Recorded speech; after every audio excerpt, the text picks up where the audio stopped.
Good evening to all who have joined for this first session of the Golden Jubilee Lecture Series hosted by Symbiosis International Deemed University. I am Dr. Raman, Director SIBM Pune and the Dean of Faculty of Management of Symbiosis International Deemed University. I am delighted that Dr. R. A. Mashelkar is our first guest speaker in the Golden Jubilee Lecture Series, which is being hosted by Symbiosis International Deemed University. Golden Jubilee Lecture Series is the brainchild of Dr. Vidya Erevdekar, Pro-Chancellor, Symbiosis International Deemed University. This Golden Jubilee Lecture Series aims at bringing stalwarts from various disciplines who will share their thoughts with students, staff members, faculty members, and alumni of Symbiosis International Deemed University. May I now request Dr. Vidya Erevdekar, Pro-Chancellor of SIU, to give her opening remarks. Kindly unmute, madam. Thank you, Dr. Raman. Honorable Chancellor, Dr. S.B. Muzumdar, sir. Honorable Dr. Mashelkar, sir. Our Vice Chancellor, Dr. Rajani Gupte. Faculty members and my dear students. Most importantly, the new entrants to the Symbiosis family. It gives us great pleasure to connect with all of you once again. We did this a week ago when we met you virtually like this at the induction program. Now we are here back again on the Symbiosis Golden Jubilee Lecture Series, which Dr. Mashelkar sir is actually opening. Symbiosis is now 50 years old. Dr. S.B. Muzumdar sir established this in 1971. And I remember as a small child that this organization was born in our family. And I actually see the growth of Symbiosis over the last 50 years. And I myself feel not just happy about it, but even satisfied. We thought that as a part of the Golden Jubilee Lecture Series, why not invite eminent people every week to address all of you? I think this batch is the luckiest batch. I know all of you seem a little discouraged by the fact that you cannot join our university campus physically. But let me tell you that there is more to happen virtually. And this is one such happening. You cannot imagine stalwarts like Dr. Mashelkar sir actually finding time to come and address you physically. And when it is virtually, he's going to give us 1 hour today. And I know how precious that 1 whole hour for him is. Along with Dr. Mashelkar sir, the next week we will be having Mr. Javed Akhtar, who will speak on Indian cinema. And then, if all goes well with Mr. Amitabh Bachchan, he's already given us a date of 6th of August. So imagine these kind of stalwarts and many more to come in the next few months who will address you. And we at Symbiosis believe that it's not just about the technical knowledge or the subject knowledge that our students should receive, but our students should eventually turn out to be holistic individuals, because as universities, we not only want to educate you and train you in the skills, but honestly speaking, we want to shape your personalities so that each one of you becomes a great human being, not only a great human being, but a human being that will contribute to the society. We all see that in this pandemic, which is global, all of us have to contribute our little bit, to do something. And we believe that, when such lectures happen all across the whole year, you will realize that there is so much addition to the knowledge that you get at this university that your personalities will certainly be shaped up to contribute your little bit to the society. I won't take much time because you have the Honorable Chancellor also speaking after me, and then of course, Dr. Mashelkar sir. I once again reiterate that you all are simply lucky that you will get to interact with such stalwarts, because after the lecture, we will also have a question and answer session. With these few words, I once again welcome all of you to the Symbiosis Golden Jubilee Lecture Series, and I welcome you to this large Symbiosis family. Thank you. Thank you, ma'am, for that opening remarks. And in fact, this has been a brainchild. The Golden Jubilee Lecture Series has been your brainchild, and it is a fabulous idea to bring stalwarts who can address our students. Otherwise, addressing all of them at one go is not so easy. So thank you so much for initiating this. Now, let me invite our Chancellor, Dr. S.B. Muzumdar sir, who himself is a distinguished academician, an educationalist, a visionary, the founder and president of Symbiosis. Sir, over to you for your remarks. Thank you, Dr. Raman. Namaste and wish you all the best. Dr. R. Mashelkar, our Vice Chancellor, Dr. Gupte, Dr. Vidya, Dr. Raman, and all my friends who are viewing this particular program. Well, I'm really happy and delighted that from today onwards, Golden Jubilee Lecture Series of Symbiosis International University will be starting. I still remember that day, that year, when Symbiosis was born in 1971. That time I was professor of botany at Ferguson College and also looking after one of the gents hostel blocks on the Ferguson College campus. I saw one foreign student suffering from jaundice in one room in the hostel and one girl passing something through the window to that boy. I thought some affair was going on, and so I knocked the door and entered into the room, and what I saw was a Mauritian student laying on the bed suffering from jaundice. When I asked that student what was happening, he said, Dr. Muzumdar, there is nothing happening which is in your mind, no affair going on. My sister, who stays in the city, prepares food for me and gives that food to me through the window. Why through the window? Because ladies were not allowed to enter into the gents' hostel. Believe me, that foreign student from Mauritius put his head on my shoulder and started profusely weeping. And tears of a foreign student, my friends, was a turning point in my life. Thereafter, we started Symbiosis for the welfare of very foreign students studying in Pune, and also to bring foreign and Indian students together and develop friendship and international understanding between them.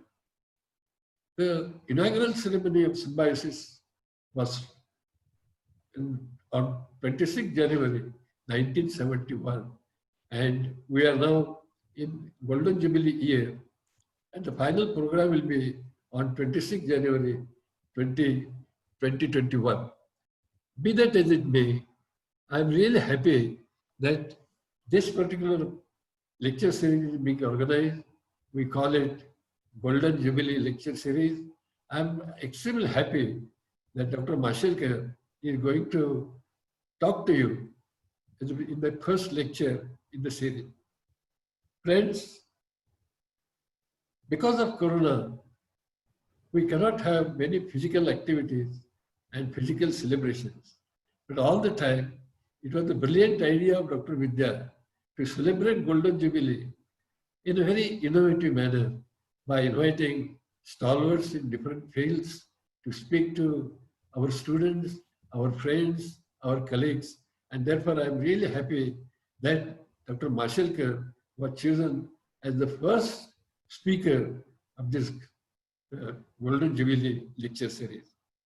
Well, friends, Dr. Mashelkar is well known in Pune, in India, and in many other countries. But to Symbiosis, he is one of us. He appreciates Symbiosis, he knows Symbiosis right from inception, and he has helped me to secure the deemed university status for Symbiosis. Mr. Mashelkar is an FRS, Fellow of the Royal Society of London. And I do feel that FRS is just one step below Nobel Prize. He is also Padma Vibhushan. And again, Padma Vibhushan is just one step below Bharat Ratna. And if somebody asks me, Dr. Muzumdar, how do you rate Dr. Mashelkar? If there is a competition, if there is a ranking among the thinkers in Pune, and all of you know, Pune is a city of thinkers. And if 10 top thinkers are to be selected, I'm sure Dr. Mashelkar will be number one among top 10 thinkers of today. I am extremely happy, therefore, that he has spared time to address all our students, motivate them, inspire them, and I am sure you will enjoy his lectures. Thank you so much, Dr. Mashelkar, for sparing your time. Thank you. Thank you so much for the opening remarks, sir. Before I invite Dr. Mashelkar for addressing all our students, faculty, and alumni, let me share a small profile of sir for all of us to know more about Dr. Mashelkar. He needs no introduction, but it is my duty to go and introduce him to all of you. So here is a presentation which gives a brief introduction about Dr. R.A. Mashelkar, the National Research Professor, who will be addressing all of us now. He was the longest serving Director General Council of Scientific Industrial Research. He was also chairman of Innovation Foundation from 2000 to 2018. 42 universities from the globe have honored him with honorary doctorates, are some of those points that I would like to share with all of you. Going ahead, he has got many firsts to his credits. The first Indian for the most prestigious TWAS Lenovo Science Prize 2018, which is considered as a mini Nobel Prize. And there are many more firsts that you can see that's being displayed on the slide now. He is only the third Indian engineer to have been elected for the Fellow Royal Society since 1660, and also the seventh Indian to have been elected for Foreign Associates of American Academy of Arts and Science since 1780. Going ahead, he is on the board of director of most of the reputed companies. Some of them have been listed here, as you can see. Post-liberalized India, Dr. Mashelkar has played a critical role in shaping India's science, technology, and innovation policies. He was also a member of Scientific Advisory Council to the Prime Minister, set up by successive governments for 30 years. Last but not the least, the President of India has honored Dr. Mashelkar with the 3 highest civilian honors: the Padma Shri in 1991, the Padma Bhushan in 2000, and Padma Vibhushan in 2014. With that introduction, may I now request Dr. Mashelkar to address all of us. Thank you so much, sir. Over to you. Thank you. Thank you very much indeed, Dr. Raman.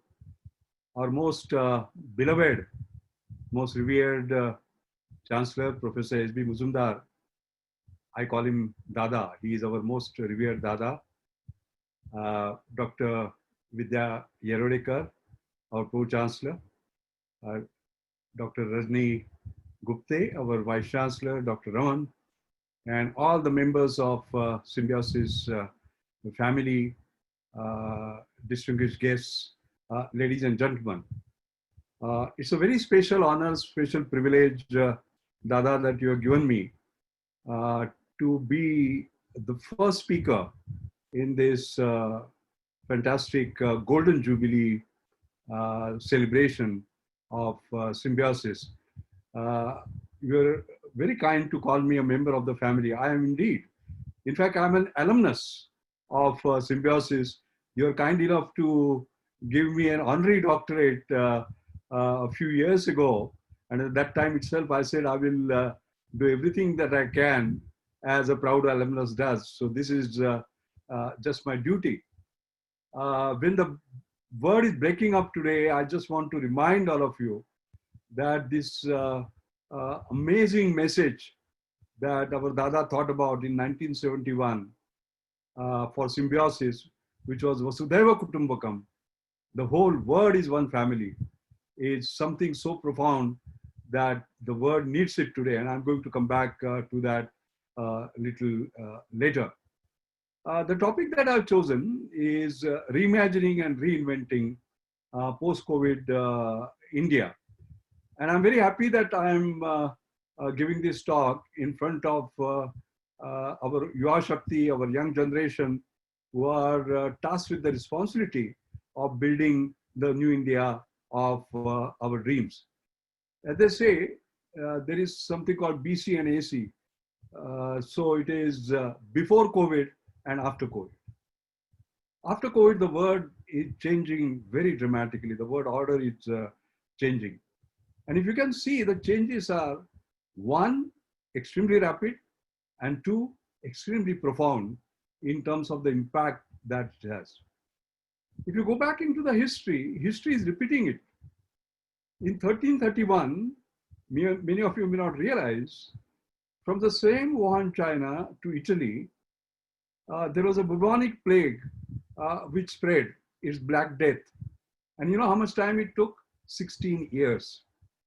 And amazingly, in 2020, from same Wuhan, China, we have this coronavirus, COVID-19, spreading in how much time? 16 weeks. So it took 16 years then and 16 weeks now. That is the rapidity. And you can see the changes that have taken place.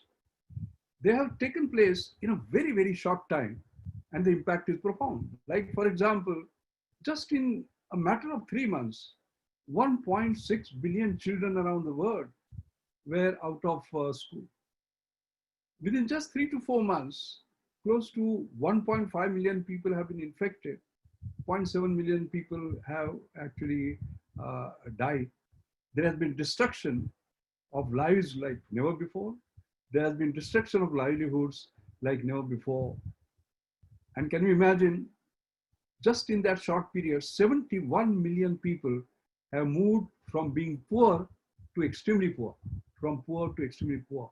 That means that years of gain that we had into doing poverty have just vanished with a snap of a finger. I think the most important point is that the changes that have taken place are extremely rapid, but they're not new. The point I want to make is that they have just accelerated. Now, for example, work from home. We think it is new. No, it is not. In fact, Indian IT industry created global revolution by pioneering remote work 3 decades ago. What is happening is that there's a vast increase in terms of the speed at which it is happening, the scale at which it is happening, and the scope. Now, you can quite clearly see the scope changing. For example, when you look at jobs, the digital revolution, when you talk about work from home, I was talking to my friend Ravi Pandit, who is the CEO and chairman of KPIT Technologies, a company which is in software and software services, an amazing company. And he was telling me that even after the pandemic is over, maybe 50% of his staff will work from home. And so is the case with many other companies.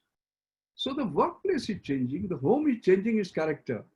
It is becoming an office, it is becoming a school for the children, it is becoming a theater, and you can quite clearly see the dramatic shifts that are taking place. The changes are so rapid and massive. Look at telemedicine. Telemedicine is not something new, but what do you see?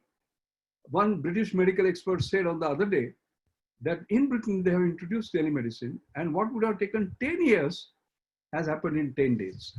So I think the fundamental issue is the rapidity of change.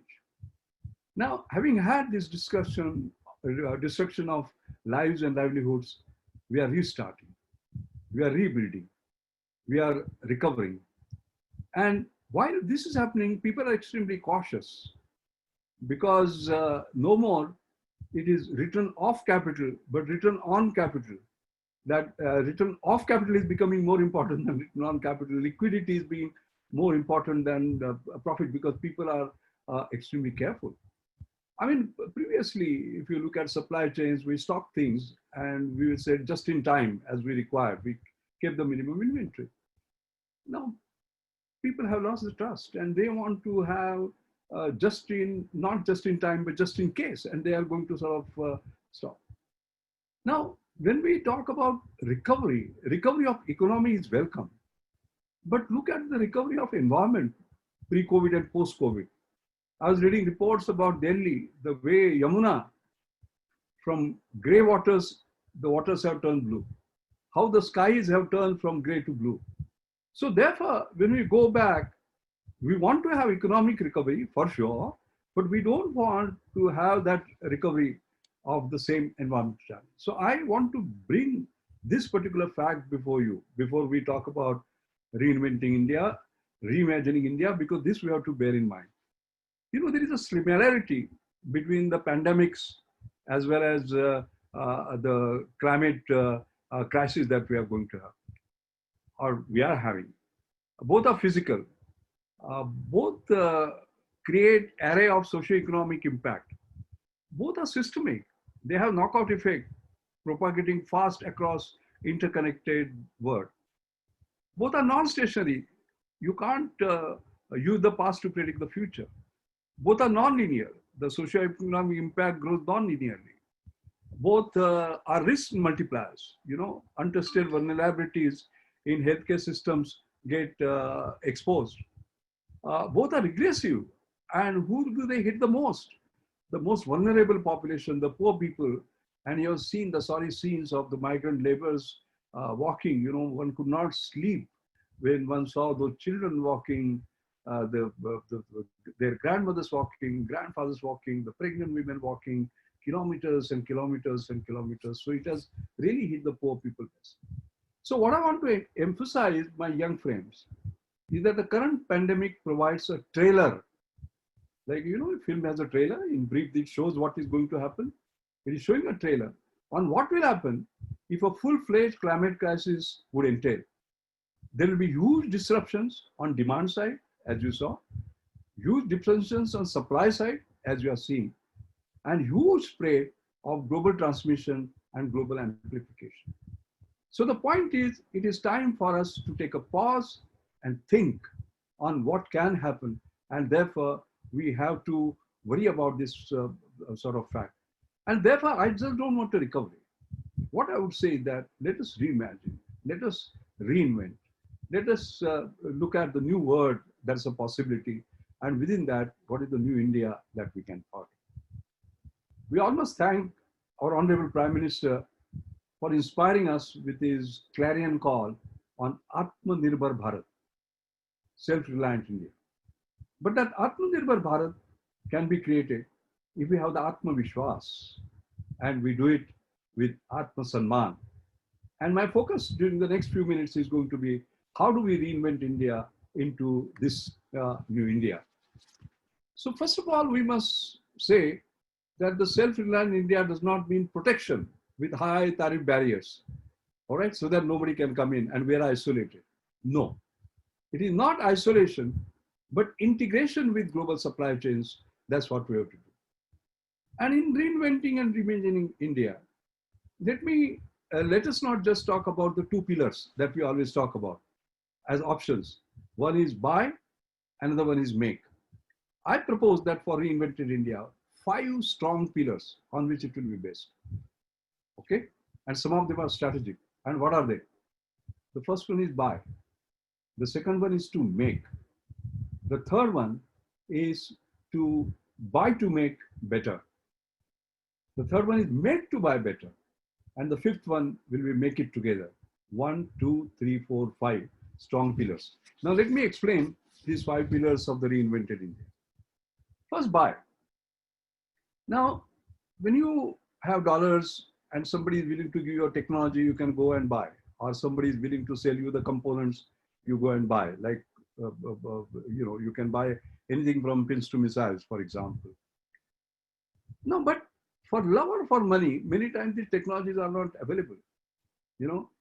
I remember the UNESCO Director General, Federico Mayer, once was giving a speech, and he said, wisdom flows from east to west, and knowledge flows from west to east.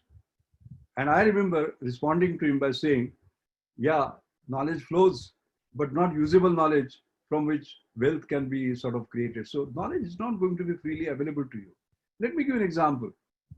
I remember I'm an old man, I'm 77 now with lots of experience. So my lecture is going to be, let us say, some stories from my own life or experience. Not these books which somebody else has written, but the book of my life that I have myself experienced.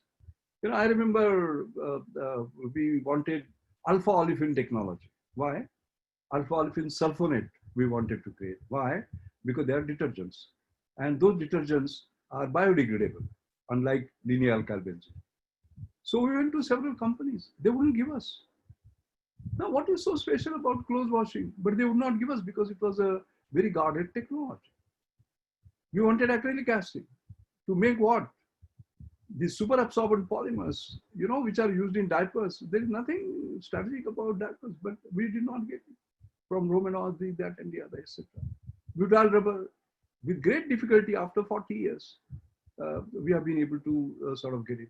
So when you want to buy, if you are under the illusion that India will become rich, will have dollars and it can just buy, I'm sorry, that is not the case.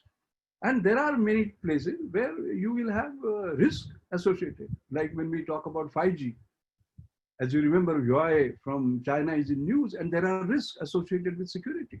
So if you are buying, you're risking your life. And that is why I was very happy when Mukesh Ambani in the annual general meeting said that India will have its own 5G. All right, we are not going to buy it from everywhere. So that is the buy part of it. The second is make in India.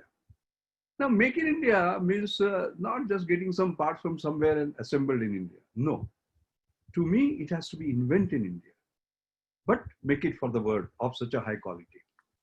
Now, if we just become assemblers, we'll have to pay a price. And let me give an example straight away. We talk about mobiles. Each one of you has a mobile. Okay. Now, if you look at 2015 and 2019, in just 4 years, just see the cheap. Indian companies came in, Micromax, Carbon, etc. What was their market share? 45% in 2015. And in 4 years, it came down to 7%, 45 to 7%.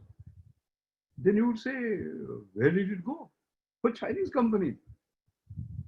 When we were 45%, they were 9%. And they went up to 68%. Why? Because India, we were just trading business. We were doing assemblies of SDQs. There was no invention, innovation, research. Whereas the Chinese, actually, they did continuous innovations to create customer-friendly sort of phones for you. So therefore, just assembled in India is not going to work. We have to invent. So research and innovation has to be sort of the backbone. So I talked about buy, I talked about make. The third one is buy to make better. Now, transistor, we associate it with Sony, we associate it with Japan. Was it their technology? No.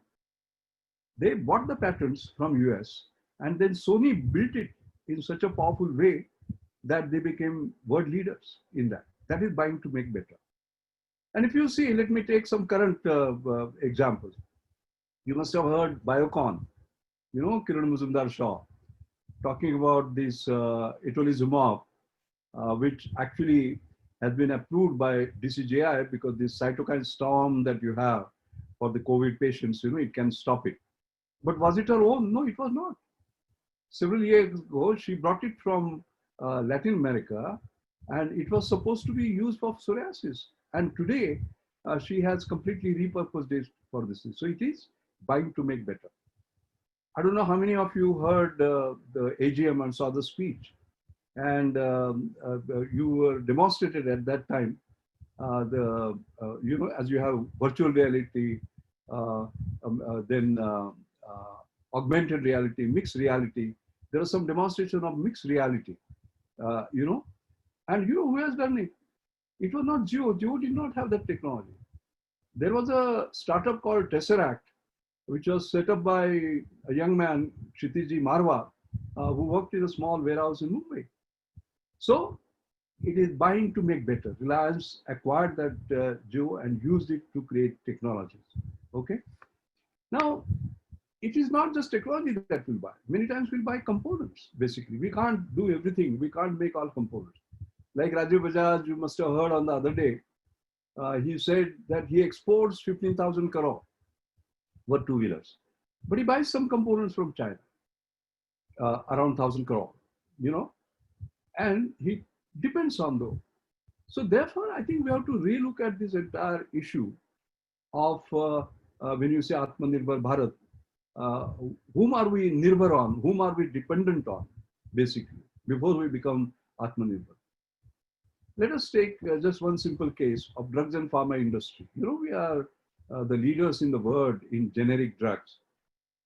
But those drugs require what is called API, That is active pharmaceutical ingredients, without which you cannot create those. 70% of them, can you imagine, we buy from China. 70%. Now, therefore, if we just say boycott China, that means drop it from 70% to 0%, you might as well do it. But what will happen to the drug and pharma industry? It will collapse. And we don't want that. We are the biggest and best suppliers of generic drugs. So therefore, we require not a no China policy, but less China policy, which moves to less and less China policy till it becomes no China policy. So it is kind of a China plus one sort of policy. And we have to look at very carefully, like for example, electronics, I can understand 45%, we are importing, we have to change that, and government has got some wonderful schemes to change that. But furniture, we import 57%. Why should we be importing that? I have absolutely no idea. Okay. So I think we'll have to have a complete strategy with regard to buy to make better. So what are the three things that I mentioned to you? Buy, make, buy to make better. Okay. Now, I'll go to the next one. Make to buy better. Make to buy better means you are continuously doing research, you are doing innovation, you are developing technologies, etc., etc. And you become strong in. You know, Dr. APJ Abdul Kalam always used to tell me, he said, Dr. Mashelkar, strength always respects strength. You can extend your hand, but it is up to the other fellow to shake hands, and you will see what is the muscle or what is the power, and then he will shake your hands. And therefore, making gives you the strength, a strong hand. Let me give you an example. I talked about alpha olefin technology not being given. Yeah, that is true. We went to Hiromitsu in Japan, they would not give it. Chevron in America, they would not give it. Shell in US, they would not give it. Then I was on the board and I said, let us start our own work. We'll create our own alpha olefin. Why not? And I remember Dr. Sivaram, who later on became director of MCL, you developed a great process ahead of this. And then in order to prove it on a commercial scale, we had to go through a pilot plan. And unfortunately, that did not get sanctioned. And then what happened? It had to be abandoned. And I remember traveling with one of the senior representatives of this company. And he said, we are watching you. We are watching you. If you could make it in pilot plan, we would have been scared that you will go ahead of it and we would have given you the technology. Can you just imagine what I mean by making it make to buy better? And I'll give you an example. You know, right in Pune, for example, we have this fantastic story. In late 80s, we wanted supercomputers. We went to Kerr company. They said no. The late 90s, the same company came running to us saying that we are giving it. What is the story? I remember I was a member of Science Advisory Committee to the Prime Minister in Rajiv Gandhi's time. And he asked us, we are a poor country, we must be good at something. What are we good at? And I remember Dr. Rodam Nasiva was sitting next to me. He said, we are good at this thinking. So what do we do with it? And at that time, supercomputers were denied. And he said, we can create supercomputers by using what is called as parallel processing based architecture, where the whole world was at the same level at that time. And $10 million were given, 3 years were given. CDAC was created, Center for Development of Advanced Computation. And I can tell you the result. The result was in 1991, Dr. Vijay Bhatkar created Param 8000, you know, and in 1992, that Param was exported to Russia. And I remember Washington Post, I've still preserved that cutting. It says, angry India does it. That means having been angered, having been denied a technology, India developed its own. My question is, why aren't we angry every day? Why are we not angry permanently? But going forward, more seriously, in year 1998, we created Param 10,000, 100 gigaflops machine. And as soon as we did that, the same Kerr, which was not giving us the technology, came and said, we are offering the technology. So my friends, you can understand what it means by making to buy better. You have to show your technological strength so that you have power to buy this.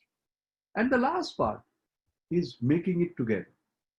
That means universities, national laboratories, industry, startups, everybody coming together and doing it in a Team India fashion.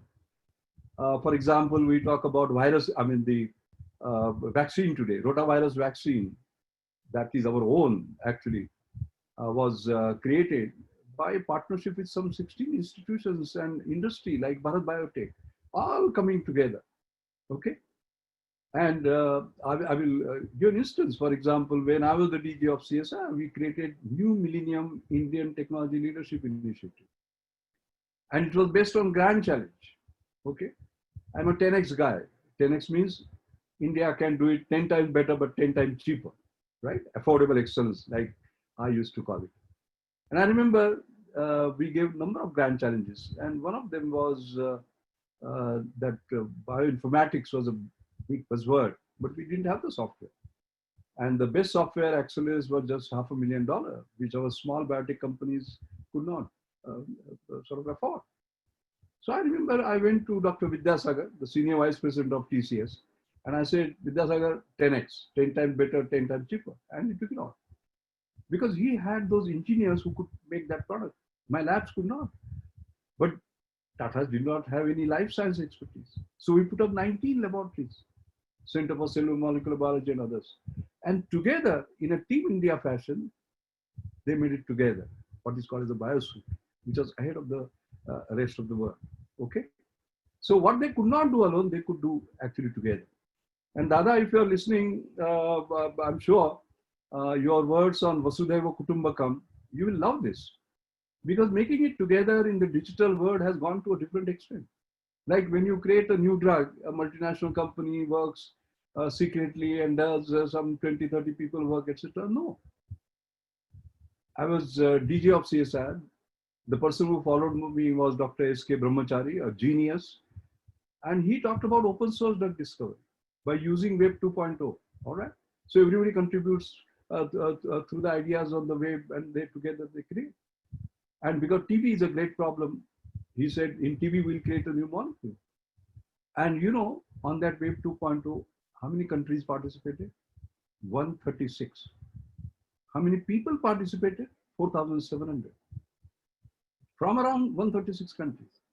And created sort of new molecules which are under test at the moment. So Dada, this is your idea of Vasudhaiva Kutumbakam. 136 countries working together to create something for humanity. And we need that today in sort of the COVID case. So let me just summarize. What I've said is that in the new India that we reinvent, reimagine, it cannot be just 2 pillars of buy or make. It has to be 5 strong pillars: buy, make, buy to make better, make to buy better, and make it together. And we have to move strategically on this. The other thing that I want to say, just as I gave these 5 pillars, I would say there are 3 force multipliers on which we have to work: talent, technology, and trust. And they have to go together. Talent, Indian talent, all of you. You know, I always say this, that Atal Bihari Vajpayee, our former Prime Minister, used to say, India's future is in IT, IT as in information technology. I used to also say, yes, our future is in IT, but not as in information technology, but as in Indian talent, all of you. There's no doubt about that Indian talent. There's no doubt about our technological capacity. What we require is a trust in what we do. Now that is what is missing. I'll just give you an example. You know, in my mother's name, I have created Anjani Mashelkar Inclusive Innovation Award, and we give it to next practice, not just the best practice. This is the 10th year of the award. And I remember the 7th award went to Naveen Khanna, who created Diagnostics to detect dengue. I hope none of you have had dengue, but those who have had will know that it takes 1 or 2 or 3 days before you come to know. He created something which can detect it in 15 minutes with 2 markers so that you know also the stage at which it is. It was superior to anything else, but nobody will buy it. There was no trust. We depended upon imports from South Korea, from Australia, from US. And one day the pandemic came. All the kids were over. And there was no other option but to use, Naveen Khanna's kits. And that is how actually he entered the market. And today he dominates the market, 78% market share, majority. Okay. Now, the basic issue is that we must trust our Indian talent and Indian technology. And we are paid for it by not being proactive. Let me just give an example. Because today we are very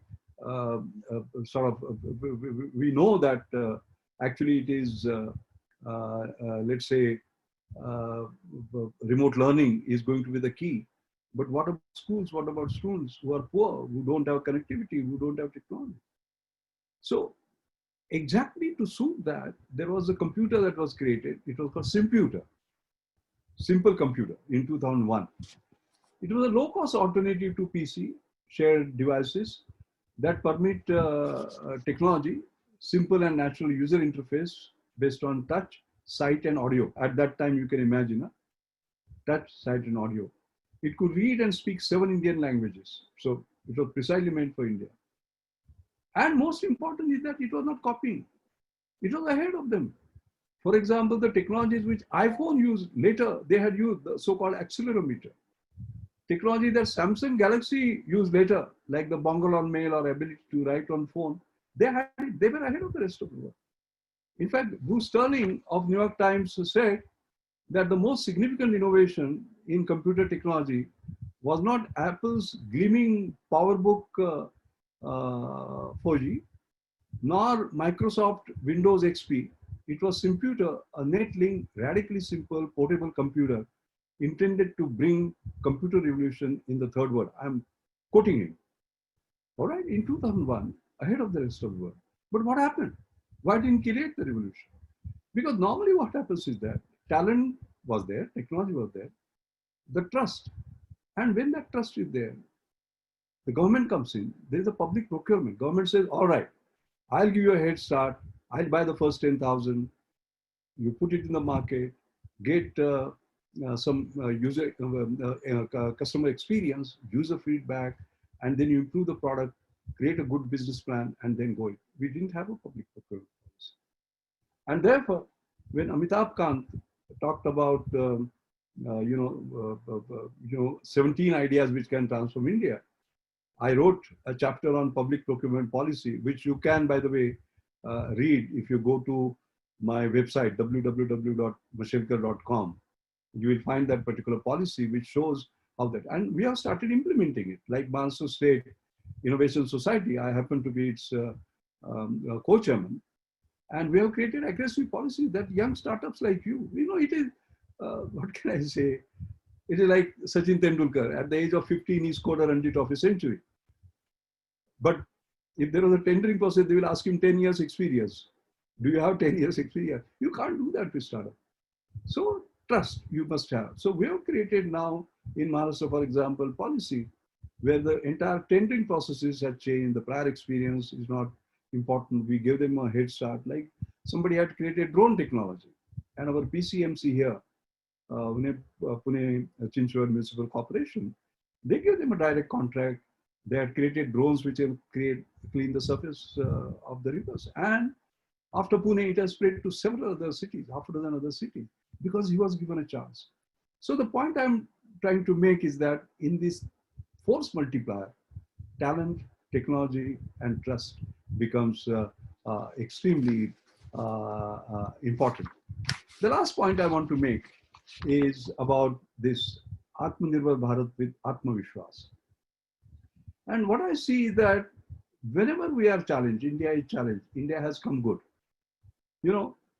Just now, you can see that when the pandemic came, we had no diagnostics, we had no vaccines, we had no therapeutics, we had no personal protection equipment, we had no ventilators of our own, we were importing, and so on.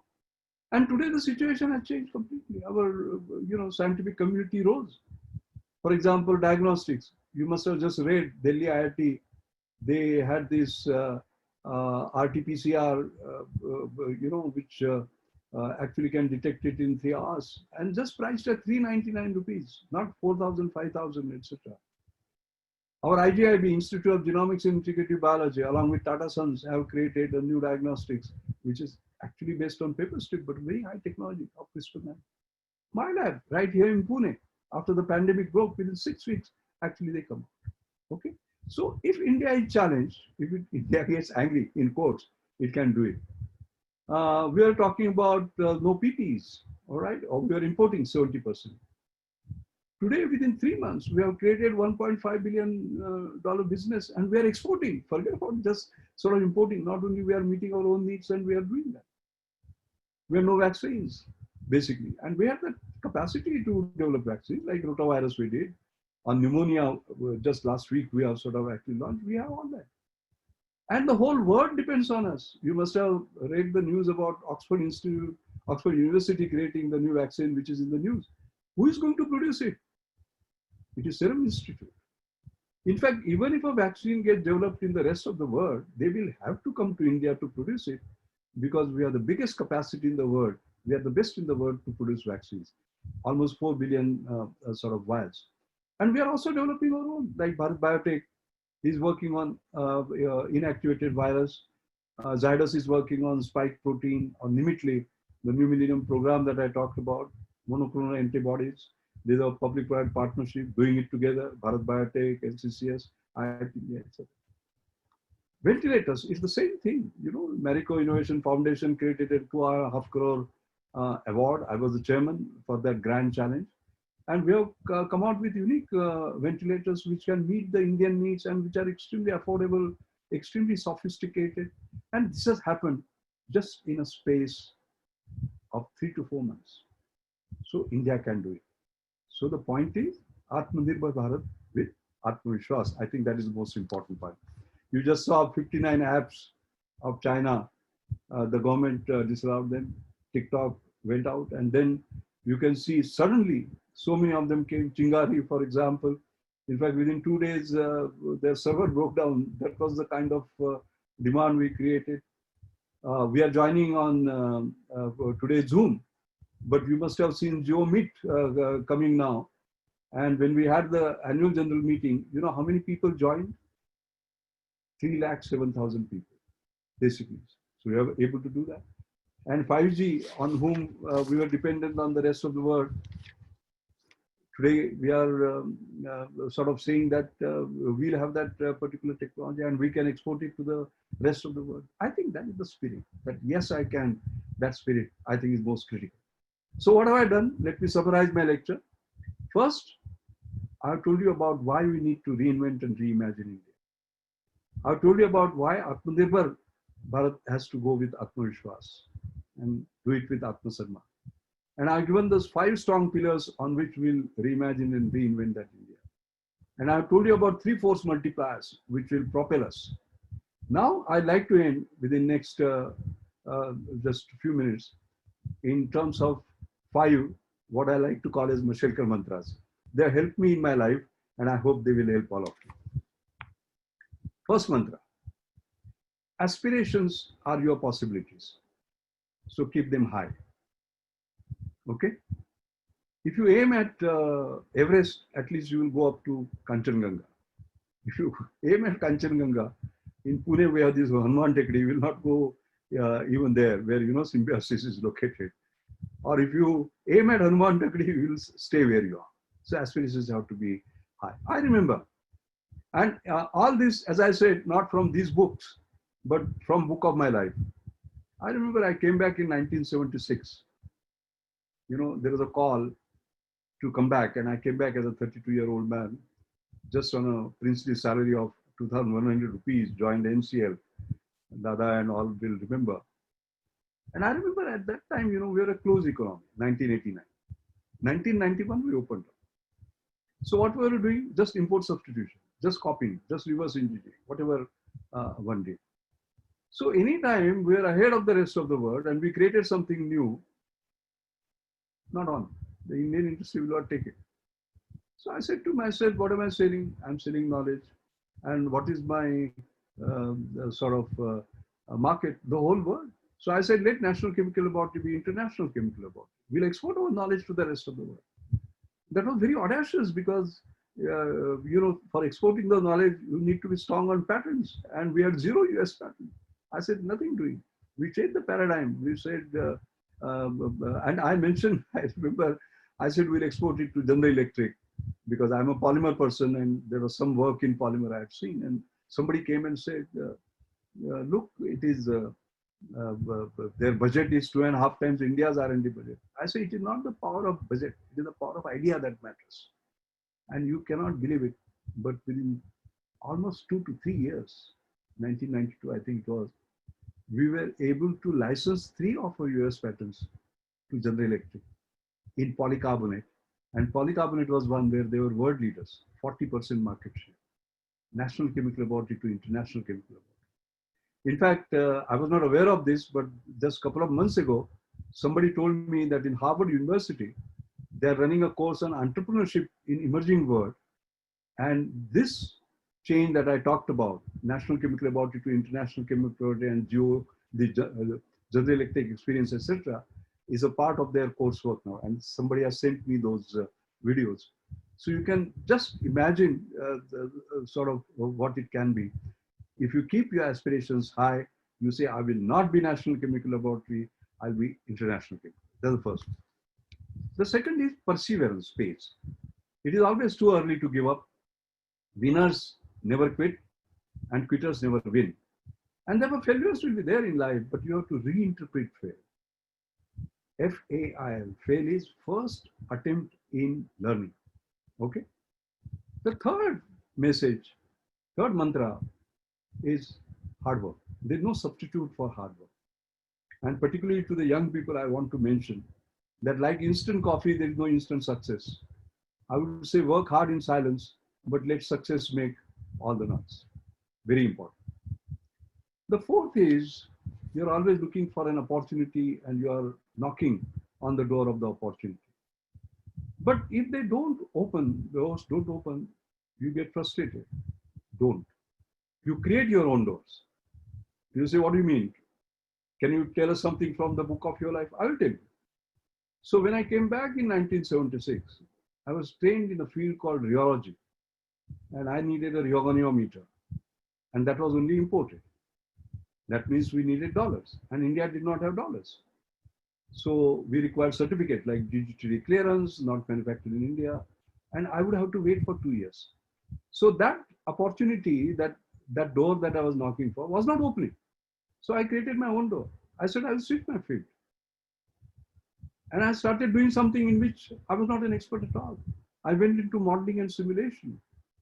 And that work was so good that 77 I began. In 82, I got country's highest prize that is reserved for scientists who are less than 45. That is called SS Bhatnagar Prize, Shanti Swarup Bhatnagar Prize.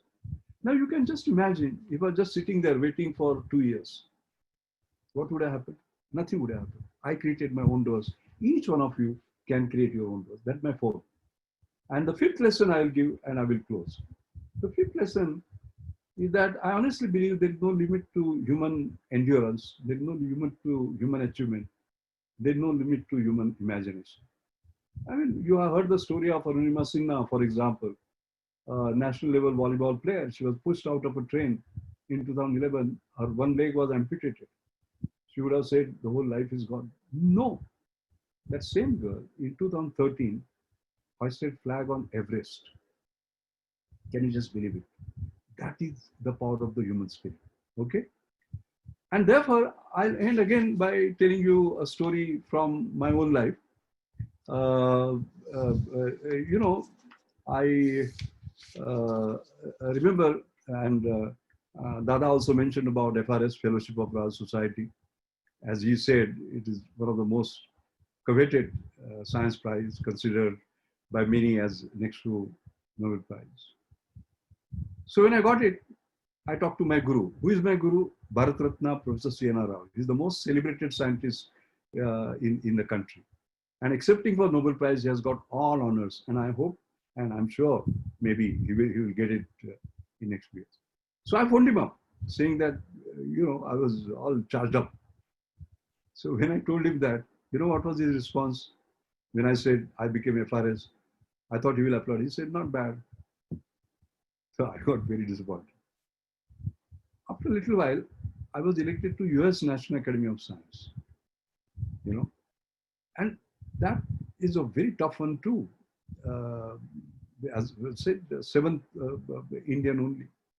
Again, when I talked to him, he said not bad. Then World Academy, the Australian, the American Academy of Arts and Science, which was created in 1780 by Benjamin Franklin and George Washington. And again, only 7 Indians have sort of become. There are 200 Nobel laureates, right from Charles Darwin to Winston Churchill to Nelson Mandela. So I thought that is something special. So I called him. And you know what he said? Not bad. Again, I was disappointed. Then US National Academy of Inventors. At least in other cases, I was 3rd or 7th. Here I was the first one. So when I called him, again he said not bad. Then I got frustrated. I said, sir, what do I have to do to impress you? And I'll tell you his response, and that is the message I want to leave with you and close. What he said is that, Mashelkar, you are climbing on the ladder of excellence, which is limitless. There is no limit. The only limit is what you put on your mind. What does it mean? That means anything that you achieve in your life, you have to say, my best is yet to come. And therefore, my message to you, you're all in 20s at the moment. You'll become 30, 40, 50, 60, 70, 80, 90. You live for 100 years because I think new generation is going to live for 100 years. But each day, it doesn't matter whether you are 19 or 90. Each day in the morning, please get up and say that my best is yet to come. Maybe today is the day it will come, and keep on doing it till the last day of your life. And if each one of us, 1.3 billion Indians do it, India will have its rightful place in the Committee of Nations, which is right up there. That is the new India we want to reimagine and reinvent. Thank you very much. Thank you so much for that inspiring address that you have given, sir. Especially those lessons from your life was really inspiring. I'm sure all students who are listening this session using YouTube, almost 2,000 plus of them are there who are now live on YouTube listening to you. The mantras of success, not only for students, in fact, all the faculty members and staff members who are there also will immensely benefit from the address that you have given now. I mean, there are some questions that have come up. If we can take them one after another. I mean, we had about 105 of them, I would say. We have selected a few of them. We can go with the Q&A if it's okay with you, sir. Yeah, fine, please. Yeah, so I'll call those students who submitted the questions in the order. So first is Aju Thomas from Symbiosis Institute of International Business. Aju Thomas, if you are online, you can unmute and possibly ask the question to Dr. Mashelkar, sir. Thank you, sir. Good evening, sir. Good evening. Developed countries spend about 8% of their GDP in healthcare and about 3% for defense. So while India, due to circumstances, have had to spend more on defense than healthcare, it has worked out well defense-wise. But even with this strategy, we could contain COVID-19 to a very large extent. But do you think this strategy is still the right option for India going forward into the future?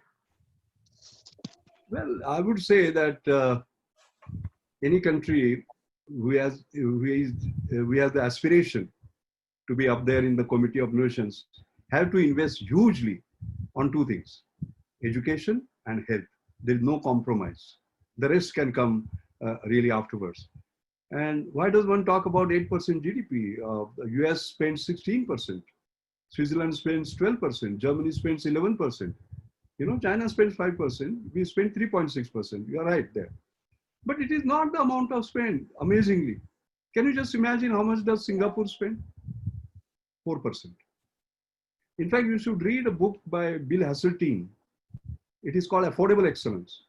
How Singapore has managed, within that 4% GDP, what US has not been able to achieve in 16%.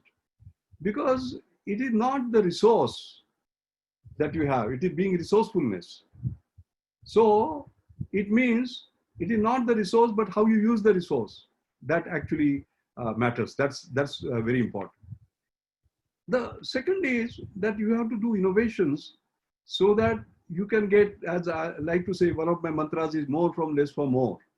All right, that is part of inclusive innovation. That means making high technology work for the rich is very easy by paying a lot. Making low technology work for the poor is very easy. By paying practically nothing, you get nothing. But making high technology work for the poor is very difficult. And that is where India has to sort of work. I mentioned about my Anjani Mashelkar Inclusive Innovation Award. You know, something like this, can you imagine what this can be? A portable ECG machine. You know, this is your heart. There are two thumbs that you put, okay? And then there is a scanner. You put it around the heart, up and down for 3 + 3 times.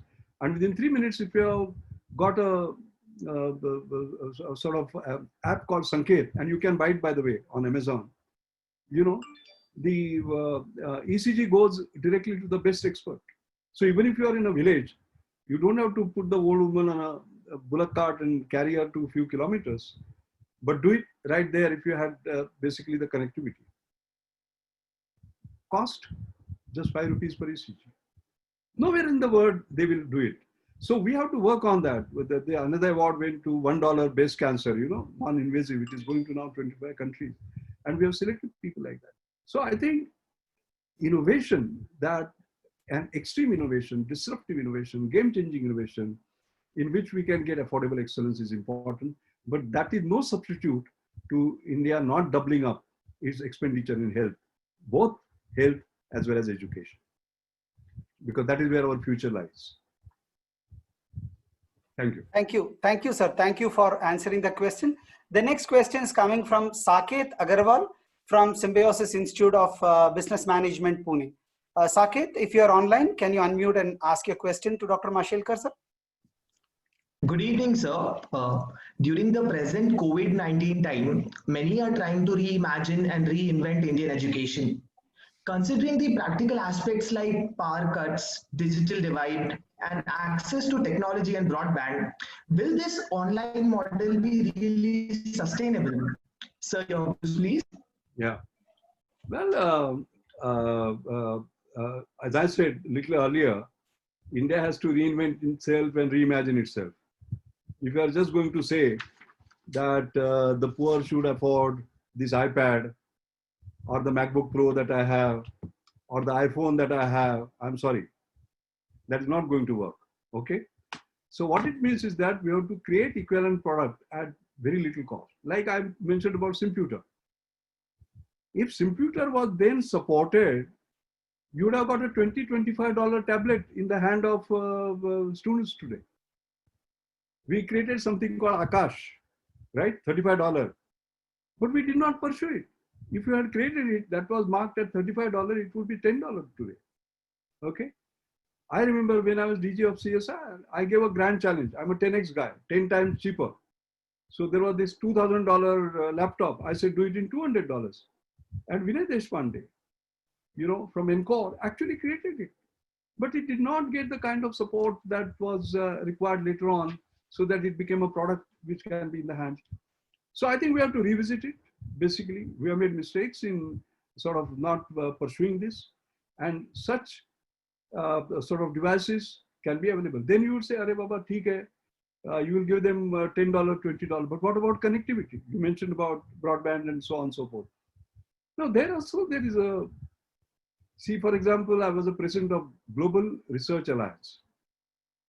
Just like we have CSR India, CSR Australia, CSR South Africa, Fraunhofer-Gesellschaft Germany, VTT Finland, DTI Denmark, TNO Netherlands, you know, Battelle, etc. So our idea was global good. Okay, global good by creating such sort of products to global funding. And I remember our Fraunhofer Institute, along with others, created what is called as Wyback. What was Wyback? So you can see that fiber optic lines are laid, And they're quite expensive to lay, by the way. Okay. And they go only up to cities because companies are not interested in taking them to villages. Okay. So how do you end with the city and then there is a nearby village? How do you take it?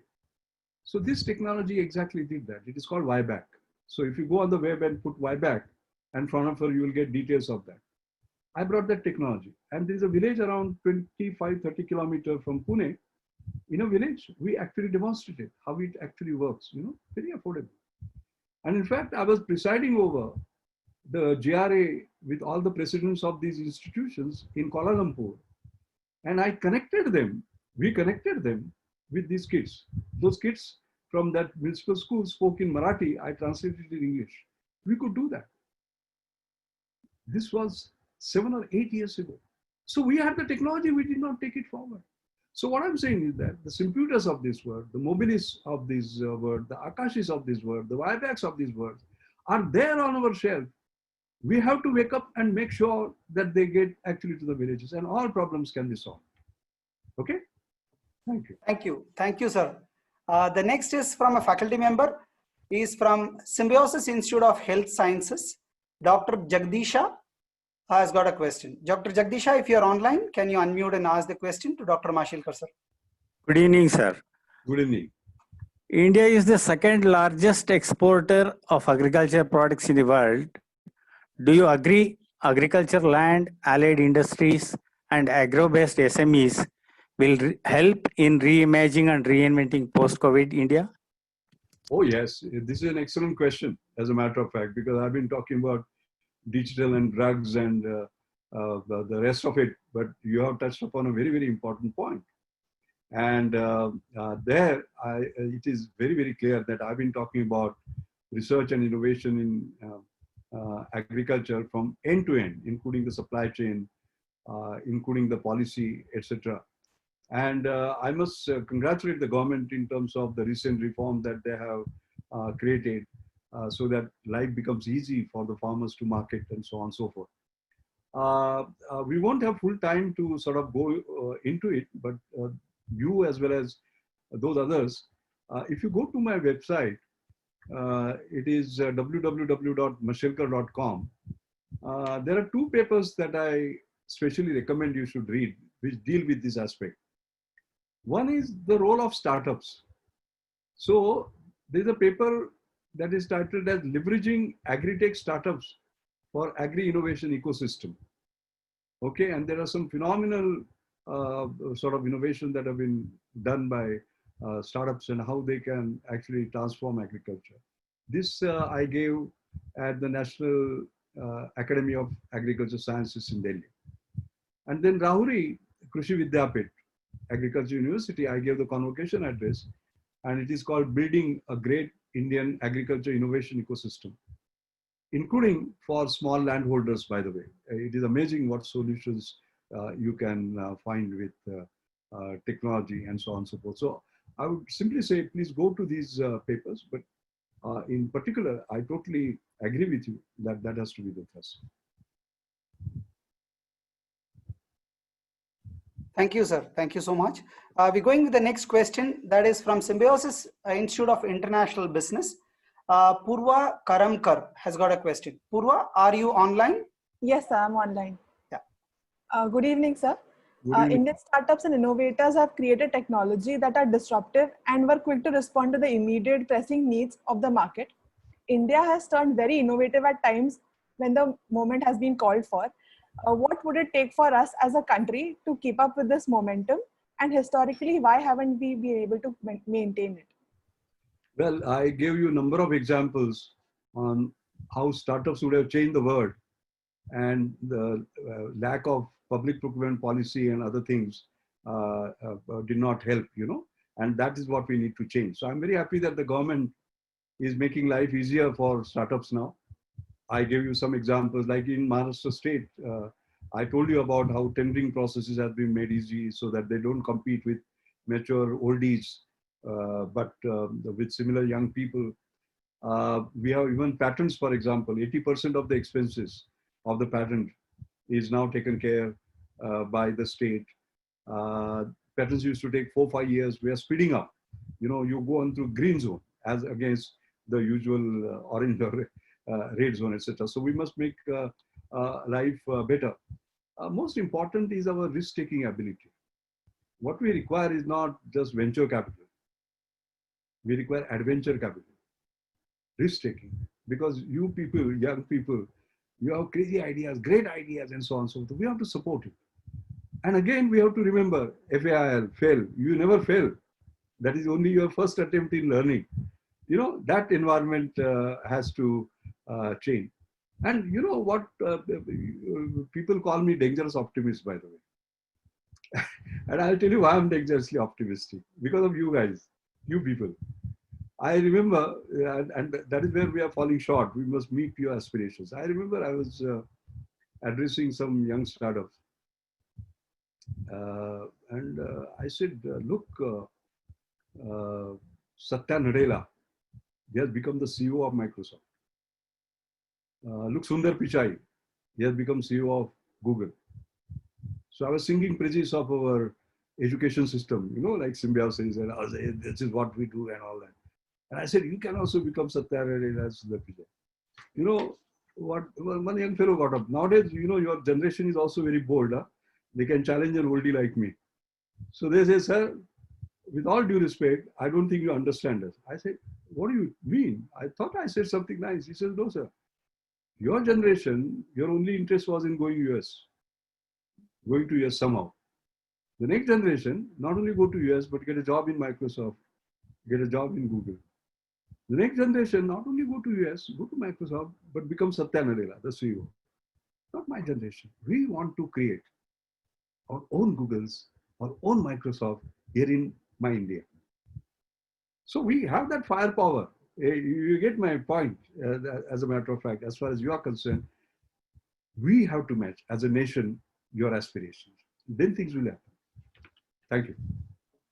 Thank you. Thank you so much for those inspiring words, answers. We possibly have time to take one or max two questions, sir. The next is from Raveen K. Pai from Symbiosis Institute of Business Management, Hyderabad. Are you there, Raveen, online? Yes, sir. Yeah. Good evening to all. My question is, with the pandemic exposing even the best healthcare countries in the world, what should emerging countries like India do in reshaping its medical research policies, even though much emphasis is not laid in R&D? Thank you. Yeah, well, I have partially answered this particular question a little earlier in terms of the kind of research that we need to do in the area of health, particularly disease of the poor. Tuberculosis, nobody is going to work. It is our disease. There are so many diseases which are sort of our diseases, our problem. And with innovations, basically, not only in technological and non-technological innovations, we can see. That's why I give you the example. US spends 16%, Singapore spends just 4%, but they achieve sort of the same results. So it is exactly the same. And yes, the medical research, particularly with the advance of new exponential technologies that are coming, which are going to have a big impact, whether it is artificial intelligence and so many other that are going to come. I think we have to start integrating them in our conventional system. And also, we have this rich heritage. I've always talked about creating a golden triangle between our traditional medicine, modern science, create new drugs and therapeutics, which the rest of the world cannot actually do, because that is our sort of own strength. So we have to work on our own strengths, I would say, in terms of medical research, but cater to our needs, basically, rather than worrying about the rest. Yeah. The next Thank one. you, sir. Thank you. Thank you. I think we'll have time for one last question from Symbiosis Institute of Technology, Pune, Ravi Shekhar. Ravi Shekhar, are you online, Ravi Shekhar? Ravi, are you online? Yes. Yeah. Good evening, sir. Good evening. My question is, which technical areas are likely to experience maximum surge in innovations towards self-sufficiency in post-COVID India? Oh, yes. The trends are obvious, actually. Digitalization, decentralization, decarbonization because of climate change.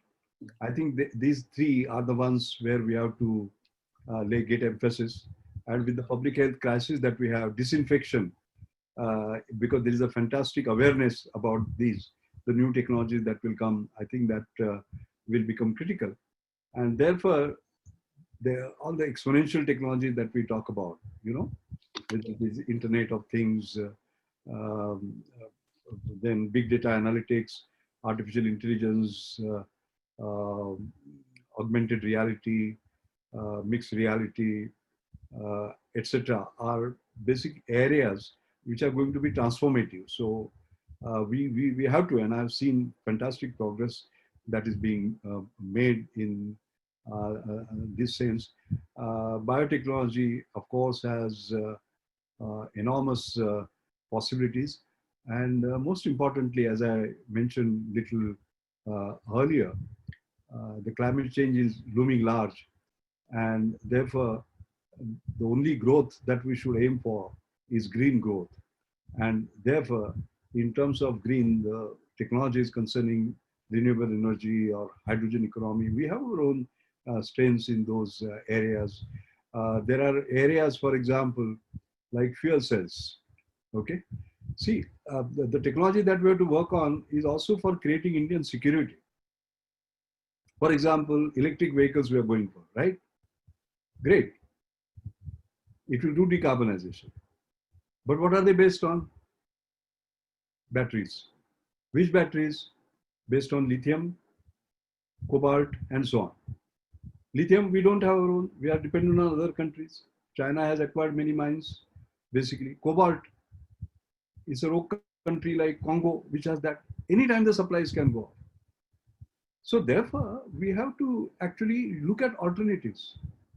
And we have created alternatives, like under the Nimitli program, New Millennium Indian Technology, we have created fuel cells, which are better than Ballard. Okay. Now, you can just see it one switch. It is not just technology. It has to be coupled with policy. Okay. I'll give you an example. For example, National Chemical Laboratory and other laboratories coming together, along with 3 industry partners, they have created fuel cells, which are better than Ballard. And they're stationary fuel cells, okay? Cheaper than them. Everything has been customized. We don't depend on any part, including from China. Everything is sort of done here. You know, there are something like, if I remember correctly, some 25, 26 patents, very high technology. Now, where can it be used? We have 600,000 telecom towers, right? They're burning diesel, creating pollution, right? All of them can be switched to fuel cells overnight. Okay, what will be the exhaust? Hydrogen and oxygen giving water, all clean. What do we require? We have the technology. Supposing we make a policy that from tomorrow,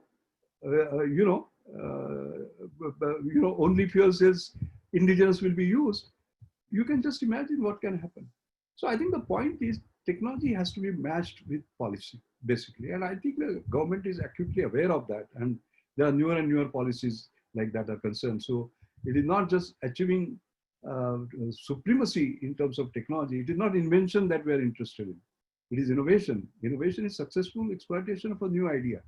So we have to look at ideas to impact, not ideas to just something in the laboratory. And the combination of technology and bold policies, like what I've described, will work. Okay. Thank you, sir. Thank you so much for patiently answering. In fact, there are many more questions, but because of paucity of time, we are not able to take them. Before I call Dr. Vidya for vote of thanks, let me have the pleasure of inviting Dr. Rajani Gupte, Vice Chancellor of Symbiosis International Deemed University, to say a few words. Ma'am, if you could please unmute and come online. Thank you, Dr. Raman. On behalf of the Symbiosis International University, I'm honored to thank Dr. Mashelkar for a wonderful session and a brilliant Q&A session too. So this was the inaugural session of our Golden Jubilee lecture series. And we are indeed grateful to you for your insightful ideas on reimagining and reinventing post-COVID India. Looking into the future is always a very difficult task.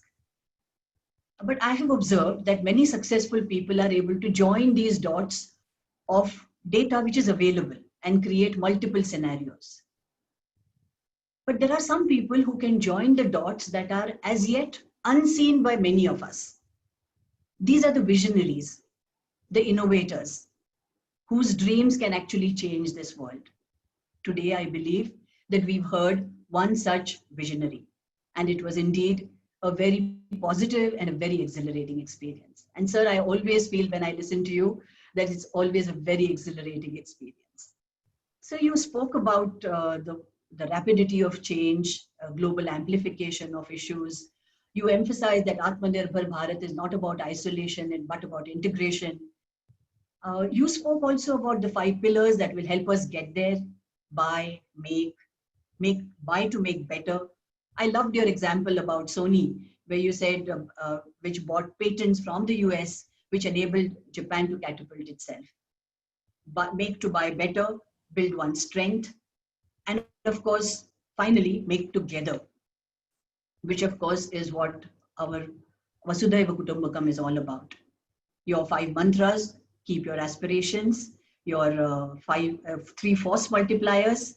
I think an amazing array of ideas that you presented to us, sir. Thank you ever so much. We are grateful that you have raised this occasion. I must also thank all the participants here. I must thank our Chancellor, Pro-Chancellor Ma'am, Dr. Raman, all the faculty, students, your questions were brilliant. I wish we had the time for all the 105 questions.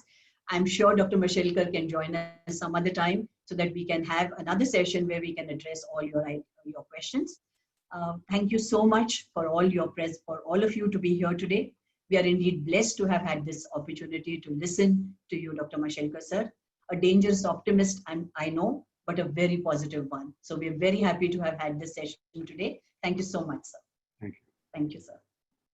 Thank you for those remarks, ma'am. As a closure, now I invite Dr. Vidya Eravdekar, Pro-Chancellor, Symbiosis International University, to make a few important announcements and give the closing remarks. Dr. Vidya ma'am, if you're online, if you can please unmute and come online, please.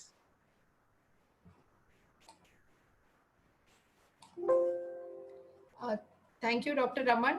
Thank you very much, sir, for the wonderful treat. It was an academic treat to listen to you. As always, I still remember your speech when you were the president of the Indian Science Congress that you gave at the Pune University campus.